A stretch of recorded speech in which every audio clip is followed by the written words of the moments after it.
오늘 우리는 하나님께서 노아와 모든 생명체들에게 약속하신 언약에 대한 말씀을 읽었습니다. 노아에게 한 무지개 언약은 노아 한 사람에게 한 것이 아니라 이 땅에 있는 모든 생명체들, 홍수로 말미암아 멸망당할 수밖에 없었던 모든 생명체들을 하나님이 더 이상 물로 심판하지 않겠다는 약속입니다. 무지개 언약의 의미는 이제는 인간들이 죄를 져도 그 어떤 죄를 져도 묵과하겠다, 용서하겠다는 약속이 아닙니다. 홍수가 일어난 것은 인간이 지은 죄에 대한 심판을 하시기 위한 하나님의 고육지책이었습니다. 홍수가 나기 전 인간의 상태가 어땠는지 창세기 6장 말씀을 볼까요?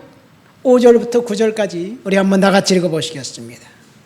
여호와께서 사람의 죄악이 이 세상에 가득함과 그의 마음으로 생각하는 모든 계획이 항상 악할 뿐임을 보시고 땅 위에 사람 지으셨음을 한탄하사 마음에 근심하시고 이르시되 내가 창조한 사람을 내가 지면에서 쓸어버리되 사람으로부터 가축과 기는 것과 공중의 새까지 그러하리니 이는 내가 그것들을 지었음을 한탄함이니라 하시니라. 그러나 노아는 여호와께 은혜를 입었더라.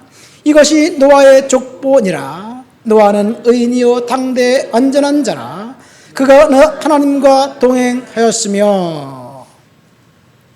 이 구절에 보면 하나님께서 인간을 창조하신 것을 한탄하시고 후회하시는 장면이 나옵니다. 왜 하나님이 한탄하십니까?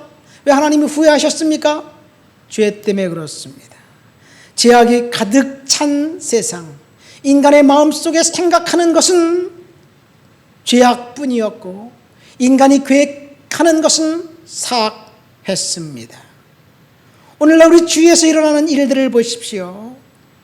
홍수 이전에 인간의 타락상, 극에 속한 타락상과 비슷하지 않는가 생각됩니다. 사악한 사람들이 술수와 거짓과 탐욕으로 세상을 정복하려고 합니다.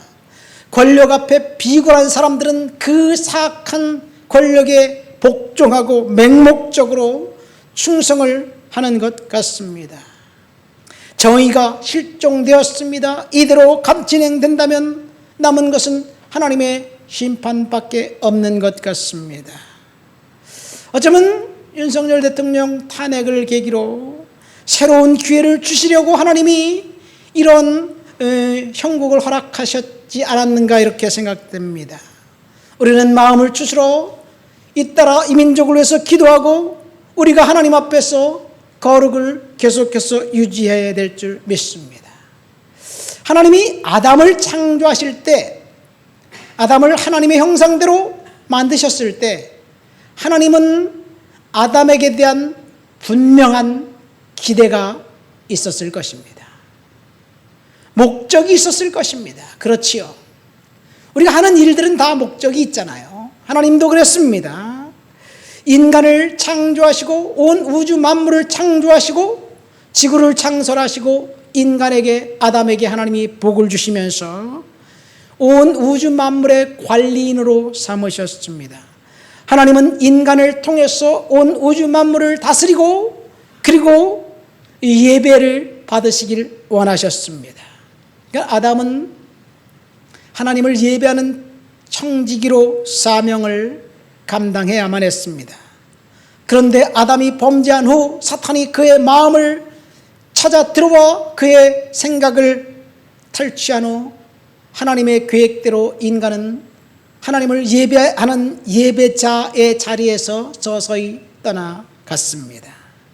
결국 홍수가 나기 전까지 인간의 죄는 극에 달해서 심판할 수밖에 없었습니다. 그래도 하나님이 인간을 몽땅 다 쓸어버리고 다시 새로운 아담을 창조하셔서 하나님의 계획을 실현하시는 것이 합리적일까요? 그런 의미에서 본다면 노아는 제2의 아담입니다. 아담을 창조할 때 하나님의 형상대로 흙으로 빚어서 만드셨지만 노아를 제2 아담으로 선택하실 때는 새로운 아담으로 노아에 대한 기대가 있었습니다. 그런데 하나님이 아담을 통해서 실패했던 그 실패가 노아를 통해서도 결론적으로는 실패하게 됩니다. 여러분, 하나님이 노아를 이제 홍수 후에 노아에게 첫 번째로 하신 말씀은 노아에게를 축복한 거예요. 노아와 그의 자녀들을 축복했습니다. 근데 공교롭게도 노아에게 축복한 말씀은 아담에게 축복한 축복과 동일합니다. 아담에게 뭐를 축복했습니까? 생육하고 번성하라, 땅에 충만하라, 땅에 있는 모든 동식물들을 다스려라. 아담에게 축복하신 그 축복이 창세기 9장 1절부터 7절에 보면 동일하게 노아에게도 축복합니다. 그런데 아담에게 하지 않았던 축복 한 가지를 보너스로 노아에게 더하셨어요. 그것은 뭐냐? 창세기 9장 3절에 보면 아담에게 하지 않았던 것은, 노아에게 준 축복은 모든 산 동물은 너희가 먹을 것이 될지라 채소같이 내가 이것을 다 너희에게 주노라. 무슨 말입니까? 노아에게는 육식을 허락하셨습니다. 노아에게 지금까지 아담은 채소와 과일이 음식이었는데 노아 이후에 육식을 하나님 허락하셨고, 그래서 우리가 고기를 좋아하는지 모르겠습니다. 여기서 우리는 왜 하필이면 노아를 선택했을까라는 의구심이 듭니다. 창세기 6장 9절에 보면 노아는 의인이요 당대의 완전한 자다라는 노아에 대한 평가가 있습니다. 이 9절만 딱 띄워놓고 보면 노아가 의인이고 완전한 자였기 때문에 하나님이 노아를 선택한 것 같아요.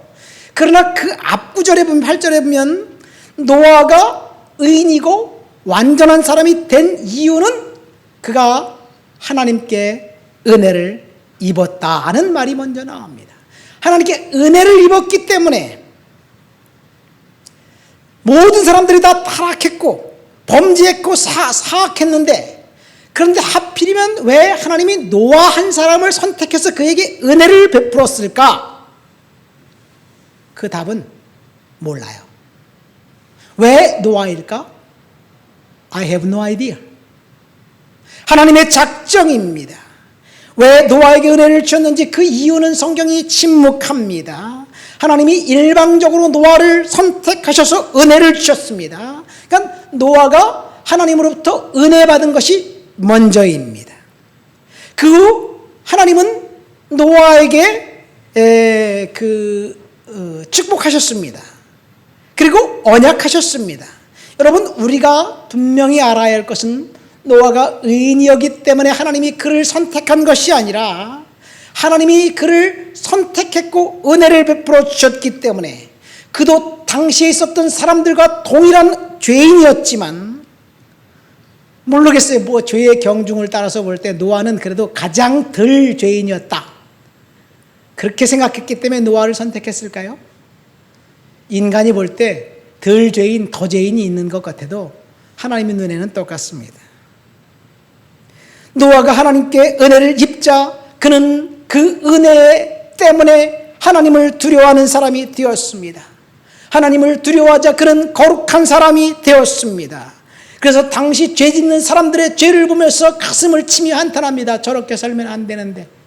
하나님의 은혜가 가슴 속에서 활활 타오르니까 죄에 대한 두려움이 생긴 거예요.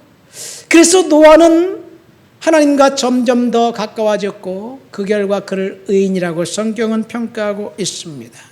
오늘날도 하나님의 은혜의 패턴이 동일하게 작동하고 있습니다.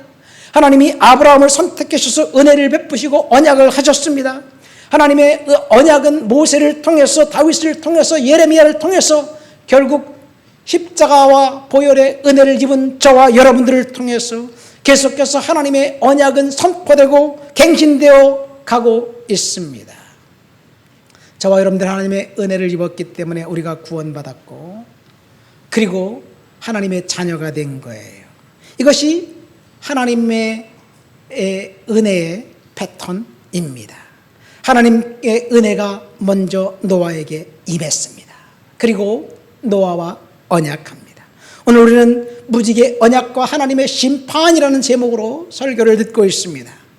이제 홍수는 끝났습니다. 심판은 끝났습니다. 본문을 통해서 저와 여러분들에게 주시는 첫 번째 축복입니다. 홍수는 끝났고 심판은 끝났습니다. 그토록 우리를 괴롭히던 절망과 그 낙심의 시간은 지나갔다는 사실을 믿으시기를 예수님의 이름으로 축원드립니다.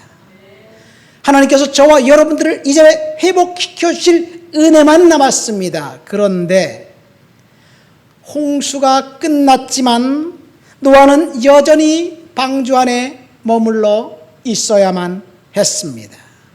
노아가 방주에 며칠 머물러 있었습니까? 1년 12일을 더 머물러 있었어요. 사실 비가 내린 기간은 딱 40일입니다. 40일 지나고 난 다음에 그 즉시 나온 게 아니에요. 1년 12일 동안 노아는 방주에서 있었습니다. 이것이 저와 여러분들에게도 동일한 패턴입니다. 하나님의 심판은 끝나고 회복이 이제 시작되었지만 노아가 방주에 머물러 있었던 그 시간은 인내의 시간이었습니다. 시련의 시간이었습니다. 우리에게 하나님의 계획과 축복이 시작되었지만 당분간 인내와 시련의 시간은 계속될 줄을 믿습니다. 그래서 우리는 좀 더 인내해야만 합니다. 여러분, 노아가 방주에 1년 10일 있을 동안 그 노아의 심리 상태가 어땠을까요? 언젠가 제가 설교했죠? 유튜브에서 한번 들어보세요. 처음에 노아는 아마 감사했을 거예요. 온 지구가 다 멸망당했는데 우리 8식구가 살아났구나. 하나님 감사합니다. 왜 나를 선택하셔서 심판을 면하게 하셨는지 감사합니다. 감사했을 거예요. 찬양과 콧소리가 흘러나왔을 거예요. 근데 방주 안의 컨디션은 우리가 생각했던 것처럼 그렇게 좋지 않습니다. 쾌쾌한 냄새와 어두움과 그 다음에 여러 가지 힘든 상황이 노아를 괴롭게 할 때 노아는 아마도 거기서 갈등하고 번민하지 않았을까 생각됩니다. 이것이 저와 여러분들의 상황과 비슷합니다. 그리고 이제 시간이 지나자 하나님께서 노아를 방주에서 내보냅니다. 우리가 노아가 방주에서 나오는 그 시간까지 인내의 시간이 있었던 것처럼 우리들에게도 심판이 끝났지만 하나님의 인내의 시간을 동안 우리는 기다리면서 믿음으로 극복해야 될 줄 믿습니다. 드디어 노아는 방주에서 나왔습니다. 그가 처음으로 한 것은 하나님께 정결한 제물, 정결한 새 짐승을 이제 선택해서 예배했다는 것에 있습니다. 그 예배가 끝나자 하나님께서 노아에게 무지개 언약을 주면서 증표로 이제 무지개를 주셨습니다. 이 언약은 일방적인 하나님의 언약입니다. 내가 다시 모든 생물들을 물로 심판하지 않겠다. 그 증표로 무지개를 주셨습니다. 여러분, 무지개 언약이 뭘까요? 죄를 지은 인간을 앞으로 묻지도 따지지도 않고 용서해 주겠다는 일방적인 용서에 대한 약속은 분명히 아닙니다. 이 약속을 하셨던 하나님은 노아에게 아담에게 가졌던 기대와 동일한 기대를 걸었던 것 같습니다. 노아는 사람들이 하나님을 거부하고 타락했고 범죄한 사실 때문에 하나님이 심판했다는 사실을 분명히 알고 있었기 때문에 그는 나는 결코 하나님을 멸시하지 않겠다. 하나님을 온전히 믿는 예배자가 되겠다라고 결단하고 결심했을 거예요. 경건한 하나님의 사람, 믿음으로 하나님 앞에 살아야 되겠다 이렇게 다짐했을 거예요.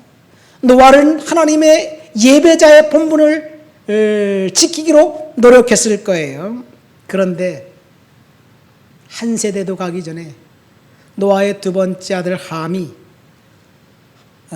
노아 할아버지가 포도주를 많이 드시고 술이 취해서 벌거벗고 잠든 사이에 둘째 아들이 아버지를 조롱하면서 비웃었습니다.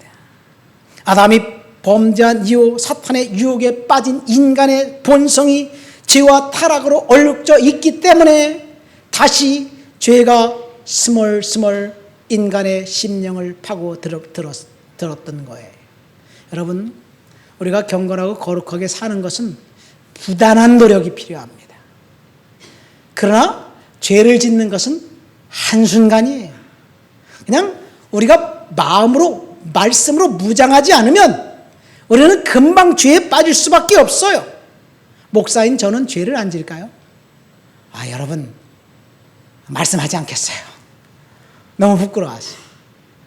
우리는 죄를 질 수밖에 없는 그런 상황입니다.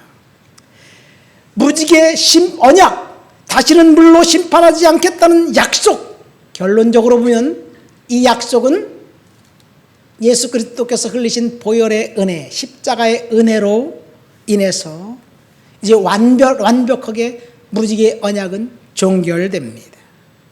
죄의 대가는 사망과 심판과 저주입니다. 하나님의 은혜는 구원입니다. 그러니까 무지개 언약은 십자가의 보혈을 통한 구원에 의해서 이제 완성됩니다. 무지개 언약은 죄의 값인 사망과 저주를 면주하겠다는 언약이 아니라 죄를 진 인간들은 계속해서 심판을 받게 된다는 사실을 우리는 알아야 될 줄 믿습니다.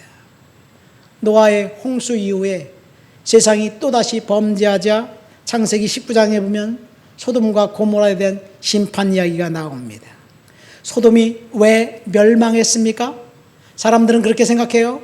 소돔성의 멸망은 성적인 범죄, 동성애 때문에, 성적 타락 때문에 소돔성과 고모라가 멸망했다라고 생각합니다. 그 사실이 맞습니다.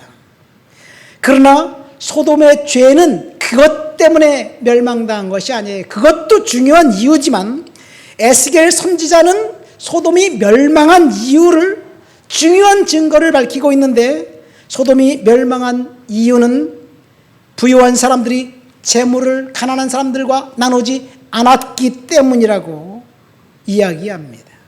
특이한 것은 에스겔 선지자는 소돔성 사람들이 가난한 자들을 억압했다, 그렇게 말하지 않습니다.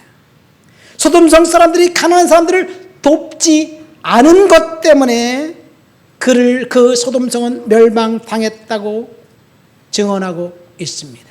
오늘날 풍요한 그리스도인들은 소돔성 사람들이 저지른 성적 범죄는 기억하면서 가난한 자들을 돌보지 않은 그 탐욕은 묵과합니다. 성적인 범죄가 보다 마음을 덜 괴롭히기 때문인지 모르겠어요. 경제적인 이유 때문에 성경을 왜곡하게 해석하고 있는지도 모르겠습니다. 우리는 성적인 죄에 대해서는 심각하게 다루지만 가난한 이웃을 착취하는 권력자들의 탐욕을 권리로 인정해주는 문화에 우리가 살고 있습니다. 권력자들이 저지른 법화 유용 사건, 재건축 비리 사건, 그가 저지른 범죄 사실이 낱낱이 밝혀져도 그를 따르는, 추종하는 사람들은 그것은 가짜 뉴스다, 검찰이 없는 사실을 조작했다, 이렇게 주장합니다. 이런 일이 반복되면 결국 소돔성과 같은 심판이 임할까봐 두렵습니다. 우리는 돌아서야만 합니다. 다른 사람들을 탓할 것이 아니에요. 저와 여러분들이 하나님 앞에 경건하고 거룩한 삶을 살면서 하나님 앞에 돌아서야만 합니다. 소돔성 인구가 몇 명이었을까요? 모릅니다. 그러나 아이성 인구, 3천의 아이성을 볼 때 소돔성 인구는 약 10,000명 정도 되지 않았을까 생각됩니다. 그런데 아브라함이 하나님께 간구할 때 의인 10명만 있으면 그 소돔성을 용서해 주겠다고 말씀하셨어요. 그러니까 1대 1000의 비율입니다. 욥기 33장 23절과 전도서 7장 28절에 보면 1대 1000의 비율로 하나님이 이제 그 약속한 것이 있어요. 이 비율을 무한정으로 확대 해석한다면 10명의 의인만 있으면 10,000명의 공동체가 이제 용서받고 100명의 의인이 있으면 10만 명의 공동체가 의인 받습니다. 용서받습니다. 우리나라 인구가 2020년 5,184만 명이었어요. 지금은 약간 줄어들었습니다. 그렇다면 우리나라에 의인 5만 명만 있다면 하나님이 이 땅을 보호해 줄 거예요. 저와 여러분들이 하나님 앞에 의인 5만 명의 일부가 되어서 하나님 이 땅을 지켜주시옵소서, 보호해 주옵소서 기도하면 하나님께서 분명히 이 땅을 지켜주시고 보호해 주실 줄 믿습니다. 다른 사람들 신경 쓸 필요가 없어요. 내가 하나님 앞에서 의인으로 바로 서 있어야만 될 줄 믿습니다. 우리가 회개하고 하나님의 말씀으로 돌아가는 것 그것뿐입니다. 사실 성경의 심판 이야기 외에 성경에 나오지 않은 심판 이야기가 있을까요? 여러분, 폼페이 최후의 날이라는 영화가 있지요. 폼페이 최후의 날이라는 이야기를 알고 계실 거예요. 서기 79년 로마 고대주국 폼페이가 화산 폭발로 인한 화산재와 유독가스 때문에 단 15분 만에 순식간에 2,000명이 죽었고, 그리고 그 도시는 그 화산재에 덮여버렸습니다. 1500년간 땅속에 파묻혀 있던 폼페이는 16세기 수도공사 도중 유적이 출토된 것을 계기로 본격적인 발굴이 진행됩니다. 제가 몇 년 전에 로마에 갔다가 폼페이를 한번 가봤어요. 근데 거기에 특이한 사실은 창녀촌이 있었다는 이야기예요. 창녀촌의 표식이 남성 성기를 가지고 화살표를 해놨더라고요. 그러니까 폼페이의 멸망은 소돔과 고모라의 멸망의 재현입니다. 중남미의 3대 문명이라고 있죠. 마야 문명, 잉카 문명, 잉카 제국, 아즈텍 제국이 있었어요. 이들의 특징은 인신제사와 농사와 태양신을 섬겼습니다. 마야의 인신제사에서 희생된 아이들이 노예나 여성, 어린이들, 약자만 골라 신에게 바쳤다고 추정했는데 DNA를 통해서 유고를 추적해 보니까 유전적으로 약자들이 아니라 강자, 귀족의 가문의 아이들일 가능성이 높다는 사실이 발견됩니다. 죽은 아이들은 공동체 생활을 하면서 죽기 바로 직전에 풍성한 음식을 먹고 그리고 신에 의해서 제단에 바쳐졌습니다. 마치 살찐 양을 하나님께 드렸던 것 동일한 패턴입니다. 마야에서는 인신 희생 제물의 특징은 가문의 영광이었습니다. 기원전 2500년 전부터 시작된 이 인신 제사의 풍습은 결국 10세기에 가서 끝납니다. 왜 그들이 멸망당했는지 아무도 몰라요. 그러나 마야의 후예들이 도시를 탈출해서 또 다른 신마야 제국을 건설했을 때 이제 10세기경에 스페인의 군대가 들어가서 거기에 마야 사람들이 싹 다 죽었습니다. 이 말은 스페인 정복 시기와 맞물려 있다는 것은 가나안을 이제 이스라엘 백성들을 통해서 심판하신 것과 비슷한 양상입니다. 그럼 마야의 후예들은 인신 제사 때문에 하나님의 심판을 받은 거예요. 가나안 정복은 어떻습니까? 우리 한번 가나안 정복에 대한 성경 말씀을 찾아볼까요? 신명기 7장 2절부터 4절 말씀을 한번 읽어보시겠습니다. 신명기 7장 2절부터 4절. 내 하나님 여호와께서 그들을 내게 넘겨 내게 치게 하시리니 그때 너는 그들을 진멸할 것이라. 그들과 어떤 언약도 하지 말 것이요 그들을 불쌍히 여기도 말 것이며 또 그들과 혼인하지도 말지니 내 딸을 그들의 아들에게 주지 말 것이요 그들의 딸도 내 머리로 삼지 말 것은 그가 내 아들을 유혹하여 그가 여호와를 떠나고 다른 신을 섬기게 함으로 여호와께서 너희에게 진노하사 갑자기 너희를 멸하실 것임이니라. 모세에게 특별 명령을 하달했습니다. 가나안 7족속을 진멸하라. 그 어떤 언약도 맺지 말아라. 불쌍히 여기지도 말아라. 그 이유는 범죄한 가나안을 심판하기 위한 하나님의 구육 지책이었습니다. 범죄한 가나안은 인신 제사 때문이었습니다. 하나님께서 아브라함에게 그 땅을 약속하셨고 그 약속이 430년 만에 성취됩니다. 하나님이 아브라함에게 약속한 그 언약 그 즉시 가나안 땅을 심판하지 않았어요. 하나님은 끝까지 참고 그들이 회개하고 돌아오기를 기다렸는데 아무리 하나님이 시간을 줘도 그들은 인신제사의 풍습, 몰렉에게 자식을 바치는 풍습을 버리지 않았습니다. 그래서 출애굽 사건을 통해서 이스라엘 백성들을 탈출시켜서 가나안을 정복하게 함으로 하나님이 그 땅을 심판하셨습니다. 하나님을 거역하고 우상 숭배의 사악한 죄에 대한 하나님의 심판은 진멸하라는 명령에 있습니다. 싹 다 죽여버려라. 히브리 원어로 헤렘이랍니다. 헤렘이라는 단어예요. 이 헤렘은 파멸을 위해 하나님께 봉헌된 이라는 뜻입니다. 그러니까 그 죄를 진 사람들을 하나님께서 진멸하라는 말은 철저히 심판하라는 말입니다. 오늘날 우리 인권을 중시하는 사회에서는 좀 도대체 이해되지 않습니다. 그러나 그것은 하나님의 심판의 의미를 보면 됩니다. 세상에 죽지 않은 사람이 어디 있습니까? 다 죽습니다. 우리가 다 죽을 거예요. 죽는 것이 억울한가요? 그게 운명이에요. 죄를 진 사람은 심판받는 것이 운명입니다. 소돔과 고모라 성적인 타락에 의해서 멸망당한 그 땅은 불과 유황으로 심판하셨던 것처럼 가나안 땅은 탈출시킨 히브리인들을 통해서 심판하셨습니다. 하나님이 길이 참으사 회개의 기회를 주었는데 결국은 그들을 회개를 거부했기 때문에 심판을 받은 거예요. 우리 다시 본문으로 돌아가 볼까요? 하나님께서 노아에게 약속하셨던 다시는 물로 심판하지 않겠다.